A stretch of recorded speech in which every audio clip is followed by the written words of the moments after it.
You opened the app to order food. 37 cuisine options. Hundreds of restaurants. You scrolled for 8 minutes, closed the app without ordering anything, opened it again, scrolled for 3 more minutes, ordered the same thing you always do.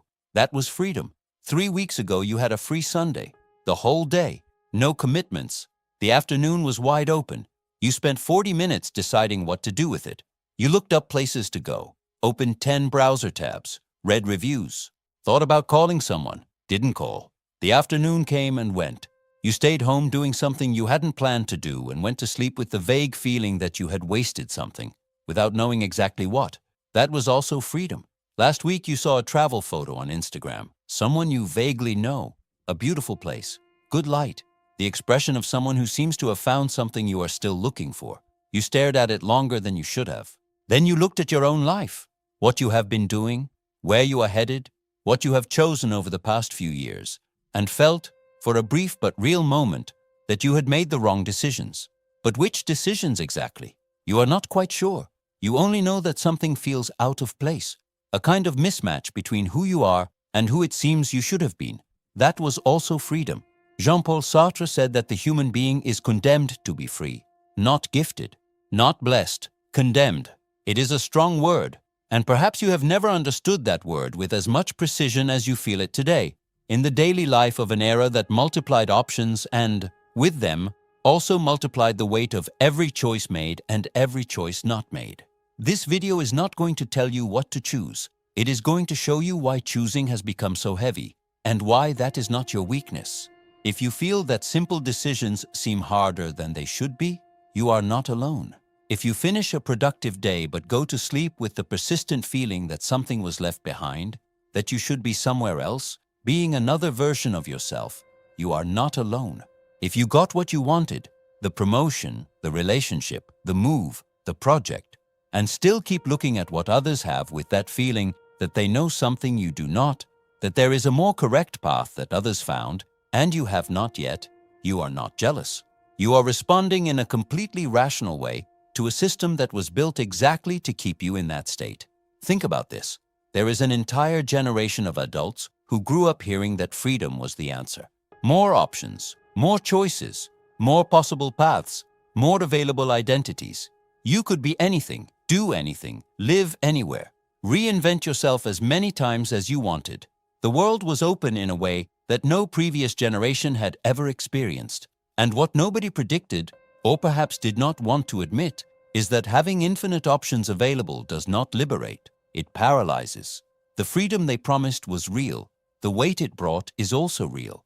And the problem is not that you do not know how to make use of freedom. The problem lies in the way this world organizes freedom, as a permanent, public, visible competition that you never asked to enter, but from which you cannot exit. Let us be more precise about what is happening. Because the symptom has specific textures that are worth naming. You are at a dinner, a relaxed conversation among acquaintances. Someone mentions they got a promotion, a quick remark, almost casual. Someone else mentions they are building a house. They found a piece of land. They have plans. A third person talks about a new project that sounds exciting, still in the early stages, but with energy. You are fine. You have your life. You did not stop having your life between the appetizer and the dessert. But you leave that dinner carrying a weight that did not exist before you walked in. It is not sadness. It is a kind of estrangement from your own trajectory, as if it had shrunk in size during the dinner, as if the achievements and choices you made were slightly less real than they were before you walked into that restaurant. You wake up on Monday. Before getting out of bed, before a single conscious thought, you reach for your phone. 2 minutes of scrolling while your brain is still waking up. Already in that moment, before drinking coffee, before thinking about your own day, before any intention, you have already processed images from at least 15 different lives, trips, achievements, sculpted bodies, relationships that look perfect, products that promise transformation, opinions formatted in 12 seconds by people you do not know. You get up, have your coffee, start the day, but you are no longer completely present in your own morning. A part of you stayed back there, comparing. You have an important decision to make: career, relationship, where to live. You make lists, research for hours, talk to people you trust, write down pros and cons, read articles about how to make good decisions. And at some point, almost without noticing, the question changes. The question you are answering stops being, "What do I want?" and becomes, "What will people think of this choice?" And you do not even notice exactly when that swap happened. It is silent, it is subtle, but it changes everything, because you started building the decision from the outside in, instead of from the inside out. That is the symptom. It is not indecisiveness, it is not immaturity, it is not a lack of self-knowledge. It is something more structural, more invisible, and far older than the modern algorithms that have amplified it. And there is more. The symptom comes disguised. It does not look like a problem with freedom. It looks like a personal problem. You think the problem is that you are too anxious, too indecisive, too insecure, too prone to comparison. You blame yourself for feeling what you feel. And that self-criticism, that individual diagnosis of a personal flaw, is exactly what the system needs you to do. Because while you look inward, searching for the defect, you are not looking outward to see the mechanism. But where does this come from exactly?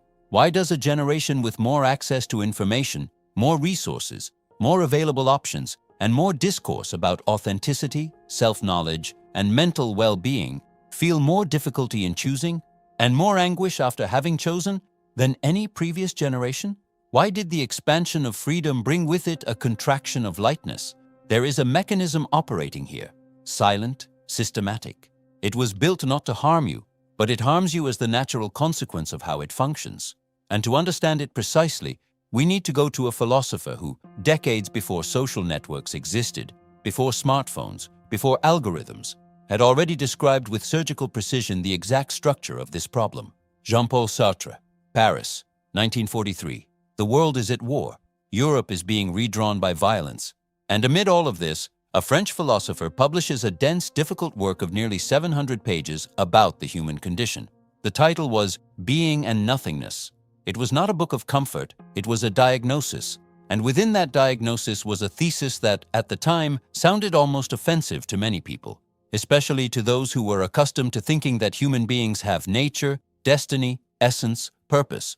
Sartre said, "No, you have none of that." Human existence for Sartre precedes essence. This means that you do not come into the world with an inscribed purpose. There is no prior design. There is no fixed human nature that defines what you must be. You exist, simply, brutally, without prior justification. And from that raw existence, you must create what you are. Every choice you make does not merely decide a single situation, it defines brick by brick who you are. You do not choose from an identity. You construct identity through your choices, and there is no way not to choose, because even not choosing is a choice. Does that sound liberating? For Sartre, it was not. It was the source of a specific terror, a deep discomfort he called existential anguish. Not the anxiety of a bad day, not the nervousness before a presentation. Anguish, in the Sartrean sense, is the dizziness you feel when you realize you are standing over an abyss of possibilities and that you, only you, are responsible for how you will cross it. Because if you have no nature, if nothing defines you before your choices, then nothing absolves you either. You cannot blame your parents with complete honesty. You cannot blame your upbringing, your genetics, your circumstances, your zodiac sign, your childhood trauma. You can explain all of that. But explaining is not the same as absolving yourself. In the end, you are radically responsible for what you become. And the human being, Sartre said, flees from this responsibility frequently. He called this flight bad faith. Bad faith is the act of pretending there is no choice when there is, of acting as if you were determined when you are in fact free, of letting others, family, society, the group, culture, collective expectations, define for you what your freedom should look like. Bad faith is not a lie told to others. It is a lie told to yourself. It is the refusal to inhabit the responsibility that freedom demands. Sartre wrote this in 1943, in a world without the internet, without social networks, without algorithms, in a world where the number of lives visible to each person was still relatively small, the neighbors, the co-workers, the relatives, what the newspaper showed. What he did not live to see is what happens when bad faith ceases to be an individual act of existential cowardice, a choice each person makes on their own, and becomes the default architecture of an entire culture. What happens when the environment is built in such a way that bad faith is not merely possible, but convenient, rewarded, and almost inevitable. Let us map how this system works in practice. With precision, without rushing, you have a real achievement. You passed a difficult selection process. You finished a project that took months. You made a courageous choice that cost you something. You made a decision that was yours, that came from within, that you owned. For a few moments, perhaps hours, perhaps a day, you feel what Sartre would describe as authenticity. You acted in accordance with what you wanted, taking responsibility for it. The achievement is yours in the fullest sense of the word. But then you post a photo, a status update, a short text describing what happened. You feel like sharing. And that in itself is not the problem. The problem is what happens afterward. You start counting the likes, reading the comments, comparing the level of engagement your achievement generated with the engagement someone else's achievement generated.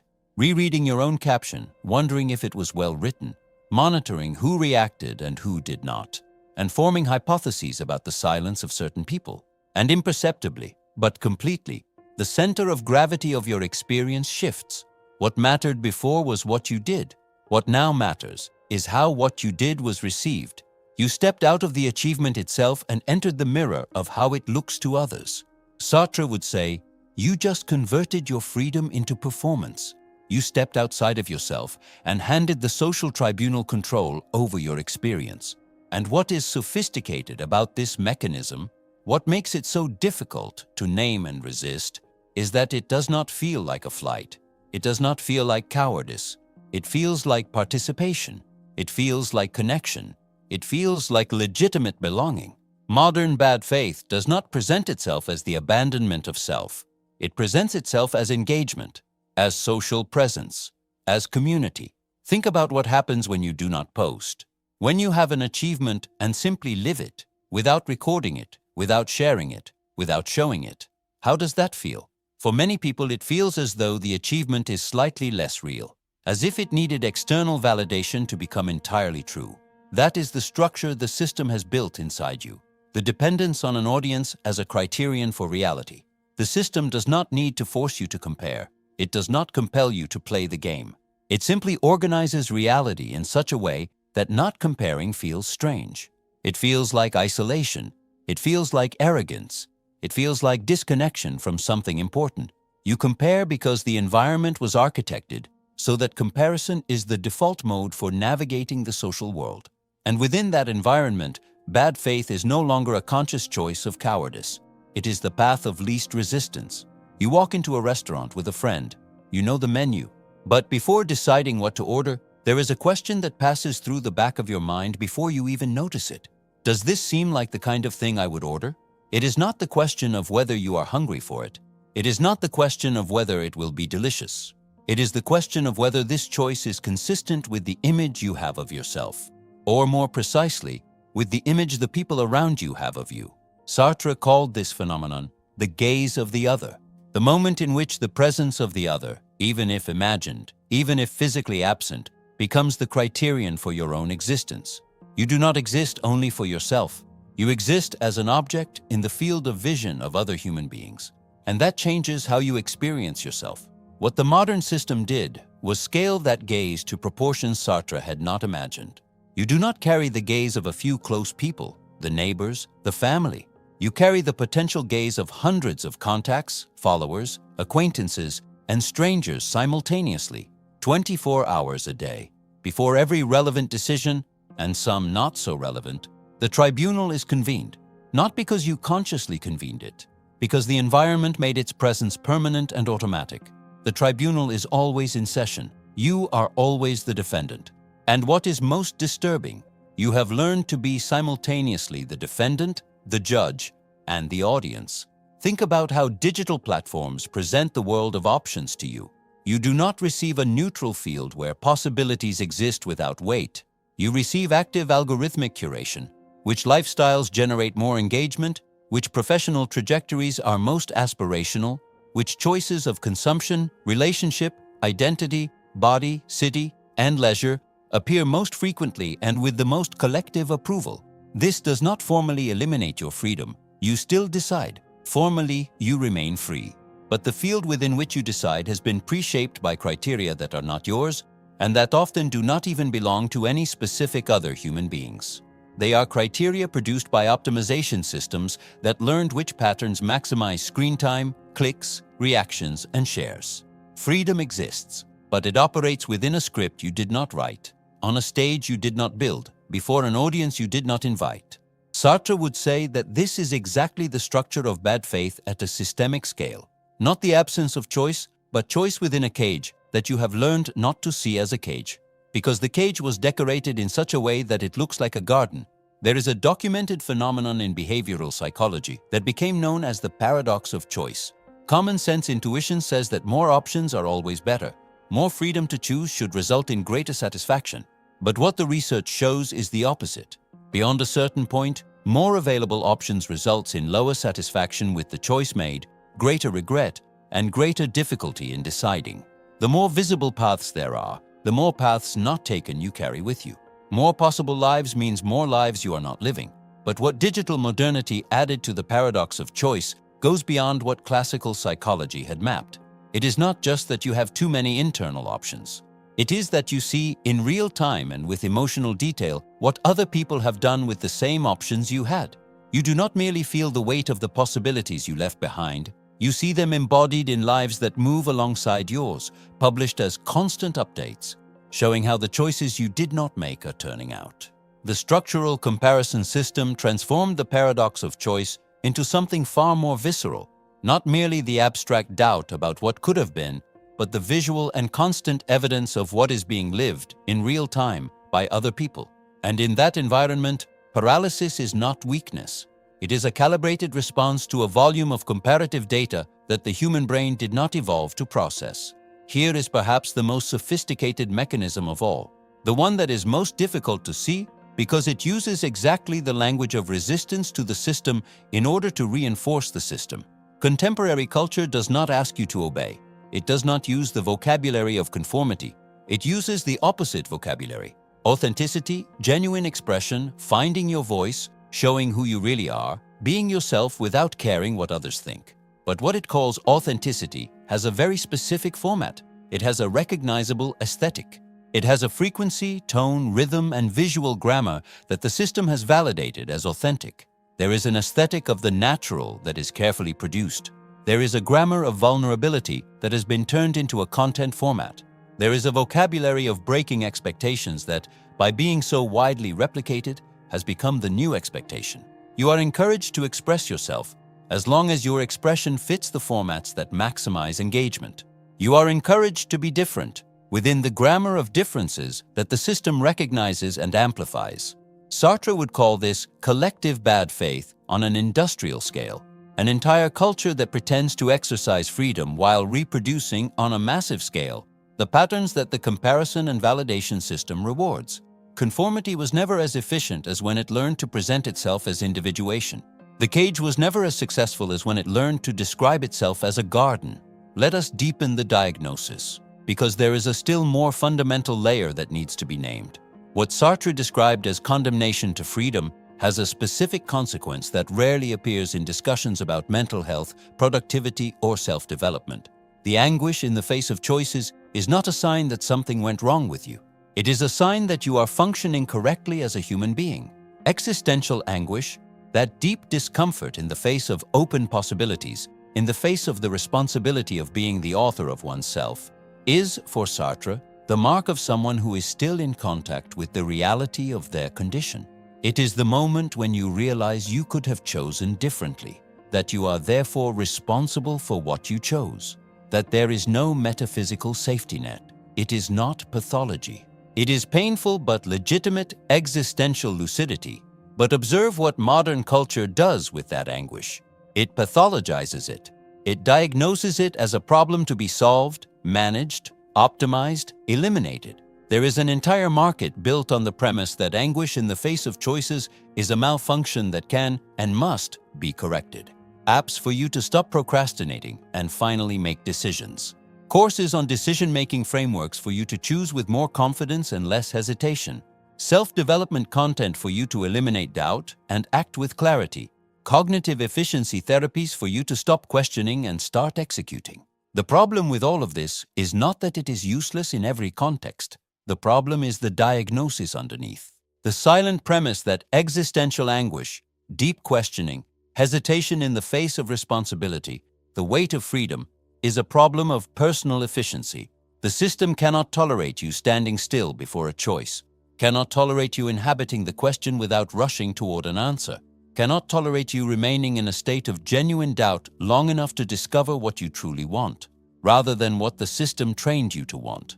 Because a human being who genuinely inhabits their existential anguish, who stays with the question, who resists the easy answer, who refuses to choose by the yardstick of comparison, is a human being who is not producing, not consuming, not generating engagement, not moving the system.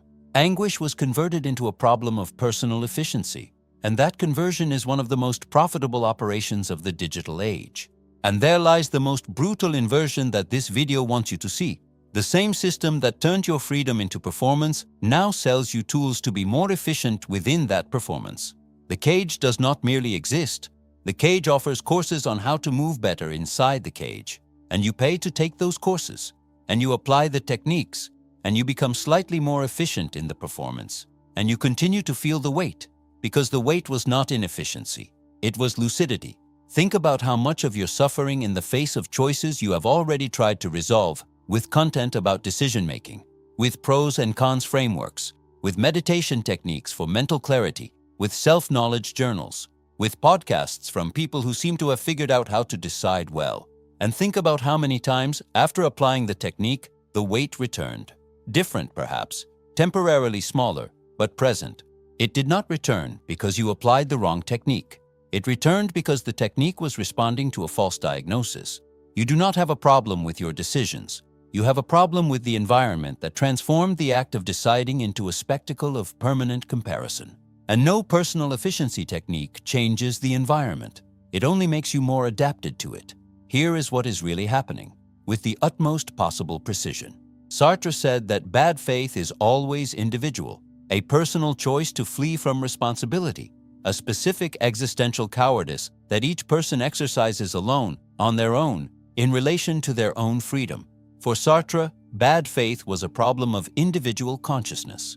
Each person, faced with their anguish, can choose to confront it or flee, and the flight for him was always an act of the individual. But what the 21st century has built is something Sartre had not catalogued, had not foreseen as a structural possibility, an infrastructure of collective bad faith, an environment that does not merely allow you to flee from your freedom, does not merely make the flight convenient, but that was actively designed, with sophisticated engineering, with billions of dollars in behavioral research, with decades of algorithmic refinement, so that this flight is the path of least resistance in almost every moment of daily life.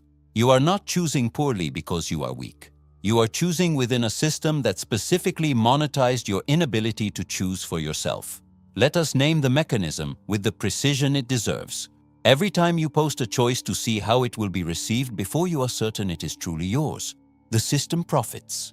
Every reaction you wait for, every validation you need to confirm that the choice was good, is a data point the system uses to map how to keep you in a state of dependency on approval. Every time you postpone a decision while consuming more references, more examples of how other people decided similar situations, more stories about who went down that path and how it turned out, the system profits. Every click on that content is a unit of attention that feeds the machine, producing the next piece of content that will keep you postponing. Every time you feel that an achievement of yours is not good enough because it does not generate the kind of visibility, admiration, or engagement you have seen other people's achievements generate, the system profits, because that feeling keeps you in a state of perpetual motion toward more visible, more validatable, more performative achievements. The freedom Sartre described, the kind that weighs, that anguishes, that demands you be completely the author of your own existence, without an audience, without guaranteed approval, without a map, that freedom is not profitable. It does not generate clicks. It does not generate shares. It does not generate attention retention. It is, from the system's point of view, an undesirable state. What is profitable is the performative version of freedom, the freedom you display, that you compare, that you collectively validate, and that, therefore, is never completely yours. The freedom that needs an audience in order to exist, the freedom that confirms itself in the mirror of what others think, feel, and react. The pain you feel when choosing is not the inevitable price of freedom. It is the price of living inside a system that needs, economically, structurally, functionally needs, for you to never arrive at choosing with fullness. Because a human being who chooses with fullness, who acts from their own center, who assumes responsibility without needing an audience to confirm that the choice was real, that human being is far less capturable by the structural comparison system. And the system, silently, knows this. So let us review what you have seen in this video, not as a summary, as the consolidation of a diagnosis. Modernity did not abolish freedom. That would not have been possible without explicit violence.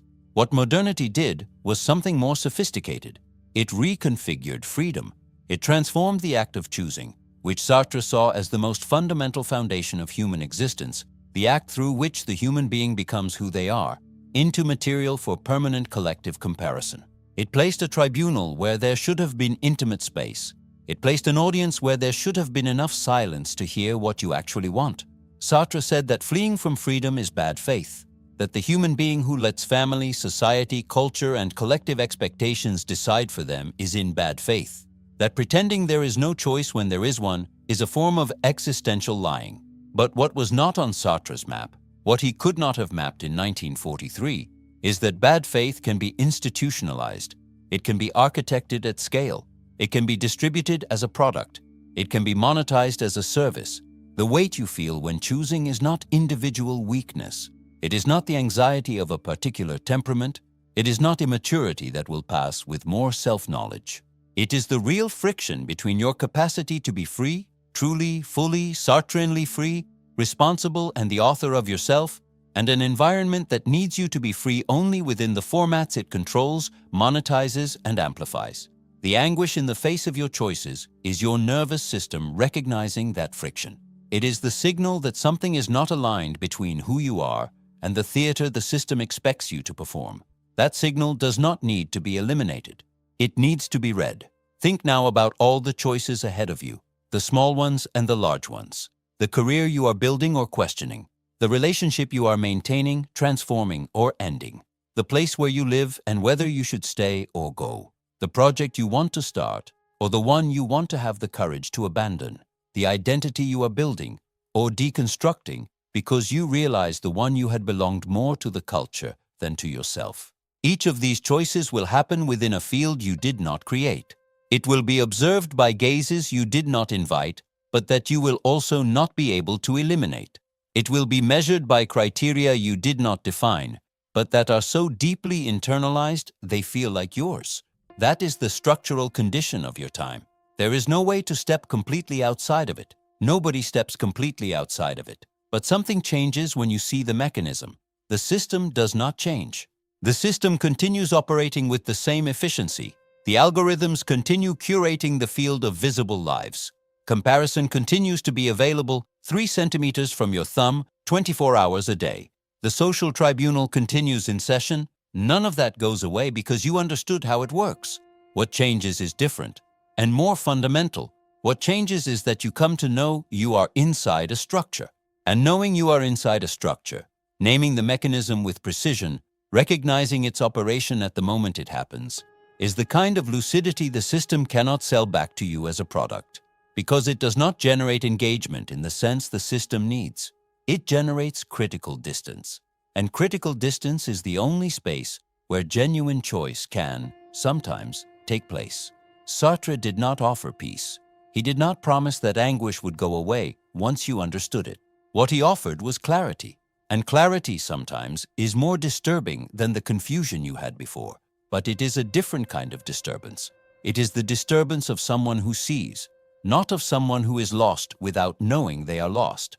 That food delivery app with 37 options will continue to exist. The travel photo on Instagram will continue to appear in your feed. The dinner where someone mentions a promotion and an achievement will continue to happen. The voice that asks, "What will people think?" will continue to arise before your decisions. The difference is that now you know the name of the mechanism operating in those moments. You know where the weight comes from, and naming what operates within you, with precision, without drama, without catastrophizing, but also without euphemism, is the only kind of lucidity that the structural comparison system cannot completely hijack. Because lucidity about the mechanism is not a product the mechanism can sell. It is the only angle from which the mechanism cannot completely capture you. Sartre said that we are condemned to be free. What he did not say, and perhaps could not have foreseen, is that it would be possible to build a world where people live the condemnation without ever fully exercising the freedom, where the most widespread form of freedom is the freedom to choose among pre-validated options, to be authentic within the approved formats, to express yourself within the grammar the system recognizes as expression, to be free within the limits that structural comparison accepts as freedom. You have more access to information than any human being in the entire documented history of human civilization. More tools, more connections, more visibility of other ways of living, of other possible paths, of other trajectories you could have had. More formal freedom than any generation that came before. And yet, choosing has never felt so little like your own. That is not a coincidence. It is the result of a specific architecture, an architecture you now know by name. Perhaps the question is not how to make better decisions. Perhaps the question worth inhabiting, not resolving, but inhabiting, is what remains of your freedom when you remove from it the need for an audience? What would you choose if you were certain that no one would ever know you chose it? What is truly yours in this trajectory you are building? And what belongs to the performance the system needs you to sustain? I do not have the answer. Sartre did not have it either. And I suspect this is the kind of question that cannot be resolved once and for all, that has no final available answer, that asks to be inhabited anew with every relevant choice you have ahead of you. But inhabiting the question is different from not having it. Sartre did not offer a solution. No philosopher who is honest about the human condition does. And Antidote will not either, because structural lucidity is not a product. It has no packaging. It has no instruction manual. It has no premium version. It does not promise that the weight will go away. It promises that the weight will begin to make sense. And sense is not the same as relief, but it is infinitely more honest than the false lightness the system sells. You made it to the end because something about that weight in choosing felt larger than you, because the pain of being free seemed too unjust, too disproportionate to be simply your weakness. It was not weakness, it was the system. If this diagnosis reached you, if something in this journey touched the exact point where you feel the weight you could not name before, do not keep it to yourself. Share it with someone who also feels this. Not because it will fix anything, but because lucidity that circulates is lucidity that resists. And resistance begins with two people looking at the same mechanism and recognizing what they see. Antidote philosophy. Not to set you free, to show you the structure of the prison,